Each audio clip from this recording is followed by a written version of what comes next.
এই রাজকুমারীকে একটা ডাইনি বুড়ি ছোট থেকেই উঁচু একটা লাইট হাউসের মধ্যে বন্দি করে রেখেছিল, যার কারণে তাকে সারাদিন সেখানে একা একাই কাটাতে হতো। এই জন্য সে সময় কাটানোর জন্য সারাদিন তার বন্ধু গিরগিটির সাথেই খেলাধুলা করত।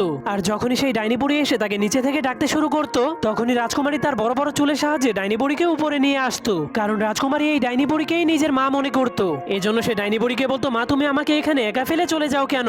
আমার এখানে একা থাকতে অনেক ভয় করে। তখন ডাইনি বুড়ি তাকে বলে, আমার সারাদিন অনেক কাজ করতে হয়, এজন্য আমি ঘরে থাকতে পারি না। কিন্তু পরের দিন ডাইনি বুড়ি আবারও রাজকুমারীকে একা ফেলে সেখান থেকে চলে যায়। ঠিক তখনই একটা চোর তার দুই সঙ্গীকে নিয়ে রাজার রাজমহলে চুরি করার জন্য চলে যায়। এরপর সে রশির সাহায্যে ঝুলে ঝুলে চুরি করার জন্য মহলের মধ্যে ঢুকে যায়, কিন্তু চুরি করার পর তাকে রাজার সৈনিকেরা ধরার জন্য আক্রমণ করে দেয়। এজন্য ছেলেটা তাদের হাত থেকে জীবন বাঁচানোর জন্য অনেক কষ্ট করে সেই ডাইনি বুড়ি লাইট হাউসের মধ্যে ঢুকে যায়। কিন্তু তখনই সেই রাজকুমারী তার মাথায় বাড়ি মেরে তাকে অজ্ঞান করে দেয়, যার কারণে ছেলেটা অজ্ঞান হয়ে গেলে রাজকুমারী তাকে চুলের সাহায্যে বেঁধে আলমারির মধ্যে লুকিয়ে দেয়। এরপর তার ব্যাগটাকে চেক করার পর রাজকুমারীর মুকুট খুঁজে পায়। এরপর সে মুকুটটাকে নিজের